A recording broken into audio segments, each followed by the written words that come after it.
ಬೆಂಗಳೂರಿನ ಸೂರ್ಯನಗರದಲ್ಲಿ ಅಂತಾರಾಷ್ಟ್ರೀಯ ಗುಣಮಟ್ಟದ ಕ್ರೀಡಾಂಗಣ ನಿರ್ಮಾಣಕ್ಕೆ ಮುಂದಾಗುವ ಮೂಲಕ ಕ್ರೀಡೆ, ಪ್ರವಾಸೋದ್ಯಮ, ಉದ್ಯೋಗ ಸೃಷ್ಟಿ, ಆರ್ಥಿಕ ಬೆಳವಣಿಗೆ ಸೇರಿ ಎಲ್ಲಾ ದೃಷ್ಟಿಯಿಂದ ಈ ಭಾಗದ ಸಮಗ್ರ ಅಭಿವೃದ್ಧಿಗೆ ನಾವು ಮುಂದಡಿ ಇಟ್ಟಿದ್ದೇವೆ ಅಂತ ಮುಖ್ಯಮಂತ್ರಿ ಸಿದ್ದರಾಮಯ್ಯ ಹೇಳಿದರು. ವಸತಿ ಇಲಾಖೆ, ಕರ್ನಾಟಕ ಗೃಹ ಮಂಡಳಿ ಜಂಟಿಯಾಗಿ ಸೂರ್ಯನಗರದಲ್ಲಿ ಆಯೋಜಿಸಿದ್ದ ಅಂತಾರಾಷ್ಟ್ರೀಯ ಕ್ರಿಕೆಟ್ ಸ್ಟೇಡಿಯಂ ಶಂಕುಸ್ಥಾಪನೆ ಹಾಗೂ ಮುಖ್ಯಮಂತ್ರಿಗಳ ನಮ್ಮ ಮನೆ ಯೋಜನೆ ಸೇರಿದಂತೆ ಇತರ ಕಾರ್ಯಕ್ರಮಗಳನ್ನು ಉದ್ಘಾಟಿಸಿ ಅವರು ಮಾತನಾಡಿದರು. ಇಲ್ಲಿಯವರೆಗೂ ಕೇವಲ ವಸತಿ ನಿರ್ಮಾಣ ಮಾಡುತ್ತಿದ್ದ ವಸತಿ ಇಲಾಖೆ ಮತ್ತು ಕೆಎಚ್ಬಿ ಈಗ 80,000 ಆಸನ ವ್ಯವಸ್ಥೆಯ ಕ್ರೀಡಾಂಗಣ ನಿರ್ಮಾಣಕ್ಕೆ ಮುಂದಾಗಿರುವುದು ಪ್ರಗತಿಯ ದೂರದೃಷ್ಟಿಯಾಗಿದೆ. ಇದಕ್ಕಾಗಿ ಶಿವಲಿಂಗೇಗೌಡರು ಮತ್ತು ಜಮೀರ್ ಅಹಮದ್ ಅವರು ಅಭಿನಂದನಾರ್ಹರು ಅಂತ ಸಿಎಂ ಮೆಚ್ಚುಗೆಯನ್ನ ವ್ಯಕ್ತಪಡಿಸಿದರು. ಖಾಲಿ ಇರುವ ಕೆಎಚ್ಬಿ ನಿವೇಶನಗಳ ಮಾರಾಟದಿಂದ ಕೆಎಚ್ಬಿಗೆ 20,000 ಕೋಟಿ ಆದಾಯ ಬರುವ ನಿರೀಕ್ಷೆ ಇದೆ. ನೆತ್ತಿ ಮೇಲೆ ಸೂರು ಇರಬೇಕು ಎನ್ನುವುದು ಪ್ರತಿಯೊಬ್ಬರ ಆಸೆ. ಈಗ ಭೂಮಿ ಬೆಲೆ ಹೆಚ್ಚುತ್ತಿರುವುದರಿಂದ ಬಡ ಮಧ್ಯಮ ವರ್ಗದವರಿಗೆ ಕೈಗೆಟುಕುವ ದರದಲ್ಲಿ ಕೆಎಚ್ಬಿ ನಿವೇಶನಗಳನ್ನು ನಿರ್ಮಿಸಿ ಒದಗಿಸುತ್ತಿದೆ ಎಂದರು.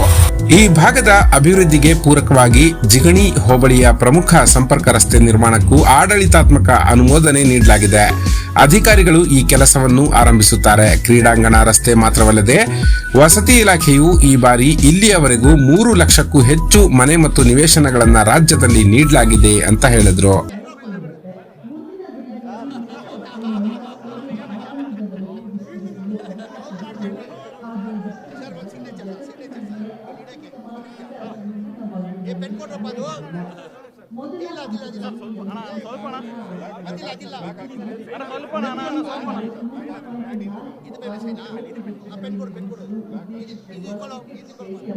ರಾಷ್ಟ್ರದಲ್ಲಿಯೇ ಎರಡನೇ ಅತಿ ದೊಡ್ಡ ಕ್ರಿಕೆಟ್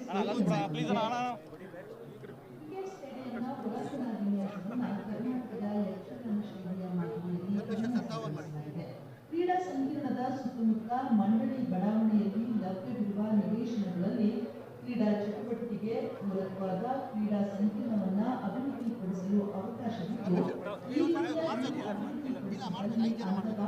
ಮಟ್ಟದ ಕ್ರೀಡಾಂಗಣಕ್ಕೆ ಕ್ರೀಡಾ ಸಂಸ್ಥೆಗಳಾಗಿ ಪರಿವರ್ತಿಸಿ ಸೂರ್ಯನಗರ 4ನೇ ಹಂತದ ಬಡಾವಣೆಯನ್ನು ಕ್ರೀಡಾ ಗ್ರಾಮವಾಗಿ ಪರಿವರ್ತಿಸಲು ಅವಕಾಶವಿದ್ದು, ದೇಶದಲ್ಲಿಯೇ ಮಾದರಿಯಾಗಿಸಬಹುದಾಗಿದೆ. ಇದರ ಜೊತೆಯಲ್ಲಿ ಜಮೀನು ಹಾಗೂ ಭಾಗದ ಸಾಧಾರಣ ಸಾರ್ವಜನಿಕರಿಗೆ ಉದ್ಯೋಗ ಸಹ ದೊರೆಯುತ್ತದೆ.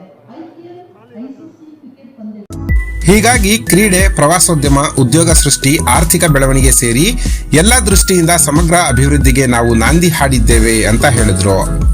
ಇನ್ನು ಕಾರ್ಯಕ್ರಮದಲ್ಲಿ ಡಿಸಿಎಂ ಡಿಕೆ ಶಿವಕುಮಾರ್, ಗೃಹ ಸಚಿವ ಜಿ ಪರಮೇಶ್ವರ್, ವಸತಿ ಸಚಿವ ಜಮೀರ್ ಅಹಮದ್, ಕೆಎಚ್ಬಿ ಅಧ್ಯಕ್ಷ ಶಾಸಕ ಶಿವಲಿಂಗೇಗೌಡ, ಶಾಸಕ ಆನೇಕಲ್ ಶಿವಣ್ಣ, ಹಿರಿಯ ಶಾಸಕರುಗಳಾದ ಟಿಬಿ ಜಯಚಂದ್ರ, ಕೃಷ್ಣಪ್ಪ, ಮಾಜಿ ಸಂಸದ ಡಿಕೆ ಸುರೇಶ್, ಕೊಳಗೇರಿ ಅಭಿವೃದ್ಧಿ ಮಂಡಳಿಯ ಅಧ್ಯಕ್ಷರಾದ ಶಾಸಕ ಅಬ್ಬಯ್ಯ, ಎಂಎಲ್ಸಿ ರಾಮೋಜಿಗೌಡ, ಗ್ಯಾರಂಟಿ ಅನುಷ್ಠಾನ ಸಮಿತಿಯ ಅಧ್ಯಕ್ಷ ಎಚ್ಎಂ ರೇವಣ್ಣ ಸೇರಿ ಹಲವು ಗಣ್ಯರು ಉಪಸ್ಥಿತರಿದ್ದರು. ಕರ್ನಾಟಕ ಗೃಹ ಮಂಡಳಿ ಇವುಗಳ ಸಂಯುಕ್ತಾಶ್ರಯದಲ್ಲಿ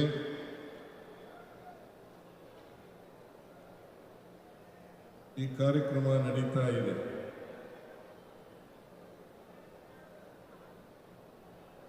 ಈ ಕಾರ್ಯಕ್ರಮವನ್ನು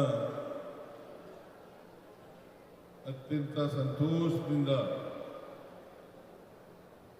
ಭಾಗಿಯಾಗಿದ್ದೇನೆ ಅಷ್ಟೇ ಅಲ್ಲ, ಈ ಕಾರ್ಯಕ್ರಮವನ್ನು ಉದ್ಘಾಟನೆ ಮಾಡಿದ್ದೇನೆ ಅಂತ ಹೇಳಲಿಕ್ಕೆ ಬಹಳ ಸಂತೋಷ ಆಗ್ತಾ ಇದೆ. ಇವತ್ತು ಅಂತಾರಾಷ್ಟ್ರೀಯ ಕ್ರಿಕೆಟ್ ಸ್ಟೇಡಿಯಂ ನಿರ್ಮಾಣ, ಅದರ ಶಂಕುಸ್ಥಾಪನೆ ಕಾರ್ಯಕ್ರಮ ನಡೆದಿದೆ. ಜೊತೆಗೆ ಮುಖ್ಯಮಂತ್ರಿಗಳ ನಮ್ಮ ಮನೆ ಯೋಜನೆ, ಸೂರ್ಯ ಸೈನ್ ಮತ್ತು ಸೂರ್ಯ ಡಿಸೈನ್ ವಸತಿ ಸಮುಚ್ಚಯಗಳ ಕಾಮಗಾರಿಗಳು, ವಸತಿ ಯೋಜನೆಗೆ ಭೂಮಿ ನೀಡಿದ ಭೂಮಾಲೀಕರುಗಳಿಗೆ ಸಾಂಕೇತಿಕ ನಿವೇಶನ ಹಂಚಿಕೆ ಹಾಗೂ ಲಾಟರಿ ಮುಖಾಂತರ